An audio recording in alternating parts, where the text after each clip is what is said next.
Cultural antisemitism. Europe has blamed the Jews for an encyclopedia of sins. The Church blamed the Jews for killing Jesus. Voltaire blamed Jews for inventing Christianity. In the febrile minds of anti-Semites, Jews were users and well poisoners and spreaders of disease. Jews were the creators of both communism and capitalism. They were clannish but also cosmopolitan, cowardly and warmongering, self-righteous moralists and defilers of culture. Ideologues and demagogues of many permutations have understood the Jews to be a singularly malevolent force standing between the world and its perfection. Jeffrey Goldberg, 2015. 97. Louis Harrop defines cultural antisemitism as that species of antisemitism that charges the Jews with corrupting a given culture and attempting to supplant or succeeding in supplanting the preferred culture with a uniform, crude, Jewish culture. 99. Similarly, Eric Kandel characterizes cultural antisemitism as being based on the idea of Jewishness as a religious or cultural tradition that is acquired through learning, through distinctive traditions and education. According to Kandel, this form of antisemitism views Jews as possessing unattractive psychological and social characteristics that are acquired through acculturation. 100. Newmark and Nicosia characterize cultural antisemitism as focusing on and condemning the Jews' aloofness from the societies in which they live. 101. An important feature of cultural antisemitism is that it considers the negative attributes of Judaism to be redeemable by education or by religious conversion. 102. Religious antisemitism. The execution of Mariana de Carabajal, converted Jew, accused of a relapse into Judaism, Mexico City, 1601. Religious antisemitism, also known as anti-Judaism, is antipathy towards Jews because of their perceived religious beliefs. In theory, antisemitism and attacks against individual Jews would stop if Jews stopped practicing Judaism or changed their public faith, especially conversion to the official or right religion. However, in some cases, discrimination continues after conversion, as in the case of Marranos, Christianized Jews in Spain and Portugal, in the late 15th century and 16th century, who were suspected of secretly practicing Judaism or Jewish customs. 90. Although the origins of antisemitism are rooted in the Judeo-Christian conflict, other forms of antisemitism have developed in modern times. Frederick Schweitzer asserts that most scholars ignore the Christian foundation on which the modern anti-Semitic edifice rests and invoke political antisemitism, cultural antisemitism, racism or racial antisemitism, economic antisemitism, and the like. 103. William Nichols draws a distinction between religious antisemitism and modern antisemitism based on racial or ethnic grounds. The dividing line was the possibility of effective conversion. A Jew ceased to be a Jew upon baptism. From the perspective of racial antisemitism, however, the assimilated Jew was still a Jew, even after baptism. From the Enlightenment onward, it is no longer possible to draw clear lines of distinction between religious and racial forms of hostility towards Jews. Once Jews have been emancipated and secular thinking makes its appearance, without leaving behind the old Christian hostility towards Jews, the new term antisemitism becomes almost unavoidable, even before explicitly racist doctrines appear. Some Christians, such as the Catholic priest Ernest Juin, who published the first French translation of the Protocols, combined religious and racial antisemitism, as in his statement that from the triple viewpoint of race, of nationality, and of religion, the Jew has become the enemy of humanity. 104. The virulent antisemitism of Edouard Drumont, one of the most widely read Catholic writers in France during the Dreyfus Affair, likewise combined religious and racial antisemitism. 105, 106, 107. Drumont founded the Anti-Semitic League of France. Economic antisemitism.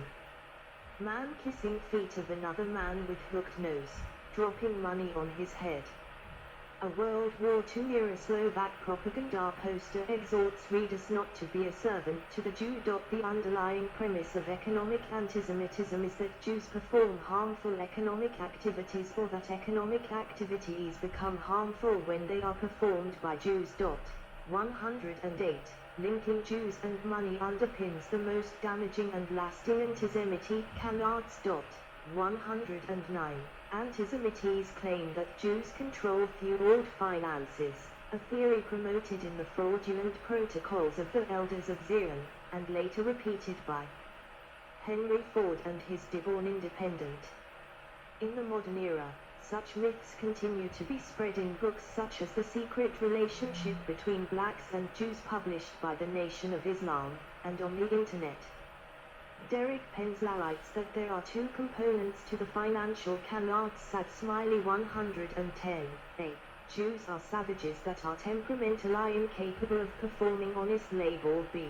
Jews are leaders of a financial cabal seeking world domination. Abraham Foxman describes 6 facets of the financial canards. All Jews are wealthy.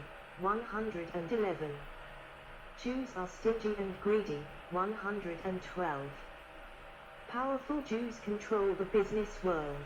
113. Jewish religion emphasizes profit and materialism. 114. It is okay for Jews to cheat non-Jews. 115. Jews use their power to benefit their own kind. 116. Gerald Crefetz summarizes the myth as Jews control the banks, the money supply, the economy, and the abusinesses of the community, of the country, of the world. 117. Crefetz gives, as illustrations, many sound proverbs, in several different languages, which suggest that Jews are stingy, or greedy, or miserly, or aggressive bargainers. 118. During the 19th century, Jews were described as scurrilous, stupid, and tight-fisted, but after the Jewish emancipation and the rise of Jews to the middle or upper class in Europe were portrayed as clever, devious, and manipulative financiers out to dominate world finances. 119. Leon Poliakov asserts that economic antisemitism is not a distinct form of antisemitism, but merely a manifestation of theologic antisemitism, because, without the theological causes of economic antisemitism there would be no economic antisemitism. In opposition to this view, Derek Penzler contends that in the modern era, economic antisemitism is distinct and nearly constant, but theological antisemitism is often subdued. 120. An academic study by Francesco Diacontu, Marcel Prokopchak, and Michael Weber showed that people who live in areas of Germany that contain the most brutal history of anti-Semitic persecution are more likely to be distrustful of finance in general. Therefore, they tended to invest less money in the stock market and make poor financial decisions. The study concluded that the persecution of minorities reduces not only the long-term wealth of the persecuted but of the persecutors as well. 121. Racial antisemitism. A Jewish Soviet soldier taken prisoner by the German army August 1941. At least 50,000 Jewish soldiers were shot after selection. 122. Racial antisemitism is prejudice against Jews as a racial/ethnic group, rather than Judaism as a religion. 123.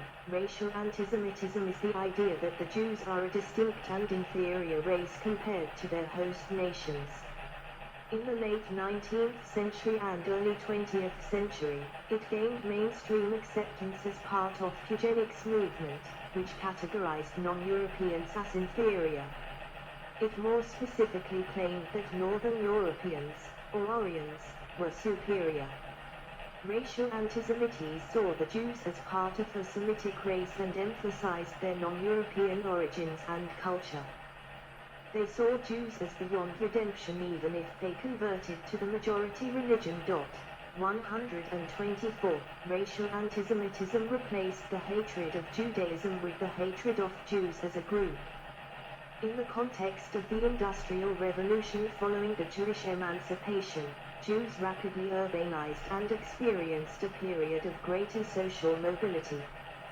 With the decreasing role of religion in public life tempering religious antisemitism, a combination of growing nationalism, the rise of eugenics, and resentment at the socio-economic success of the Jews led to the new, and more virulent, racist antisemitism. 125. According to William Nichols, religious antisemitism may be distinguished from modern antisemitism based on racial or ethnic grounds. The dividing line was the possibility of effective conversion. A Jew ceased to be a Jew upon baptism. However, with racial antisemitism, now the assimilated Jew was still a Jew, even after baptism. From the Enlightenment onward, it is no longer possible to draw clear lines of distinction between religious and racial forms of hostility towards Jews. Once Jews have been emancipated and secular thinking makes its appearance, without leaving behind the old Christian hostility towards Jews, the new term antisemitism becomes almost unavoidable, even before explicitly racist doctrines appear. 126. In the early 19th century, a number of laws enabling the emancipation of the Jews were enacted in Western European countries. 127, 128. The old laws restricting them to ghettos, as well as the many laws that limited the property rights, rights of worship and occupation, were rescinded. Despite this, traditional discrimination and hostility to Jews on religious grounds persisted and was supplemented by racial antisemitism, encouraged by the work of racial theorists such as Joseph Arthur de Gobineau and particularly his essay on the inequality of the human race of 1853-1855. Nationalist agendas based on ethnicity known as ethno-nationalism usually excluded the Jews from the national community as an alien race. 129. Allied to this were theories of social Darwinism, which stressed a putative conflict between higher and lower races of human beings. Such theories, usually posited by Northern Europeans, advocated the superiority of white Aryans to Semitic Jews. 130. Political antisemitism. The whole problem of the Jews exists only in nation-states, for their energy and higher intelligence, their accumulated capital of spirit and will, gathered from generation to generation through a long schooling in suffering, must become so preponderant as to arouse mass envy and hatred. In almost all contemporary nations, therefore in direct proportion to the degree to which they act up nationalistically, the literary obscenity of leading the Jews to slaughter as scapegoats of the inconceivable public and internal misfortune is spreading. Friedrich Nietzsche, 1886, Ma 1475, 131.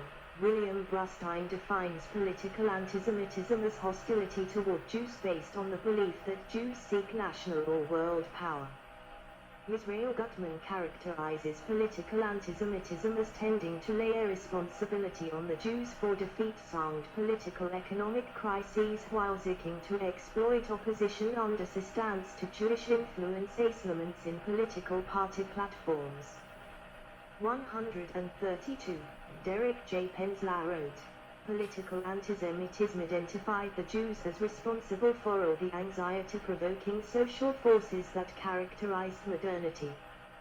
133. According to Victor Carady, political antisemitism became widespread after the legal emancipation of the Jews and sought to reverse some of the consequences of that emancipation. 134. Conspiracy theories. Holocaust denial and Jewish conspiracy theories are also considered forms of antisemitism. 61, 135, 136, 137, 138, 139, 140. Zoological conspiracy theories have been propagated by Arab media and Arabic language websites, alleging a Zionist plot behind the use of animals to attack civilians or to conduct espionage. 141. New antisemitism. Starting in the 1990s, some scholars have advanced the concept of new antisemitism, coming simultaneously from the left, the right, and radical Islam, which tends to focus on opposition to the creation of a Jewish homeland in the state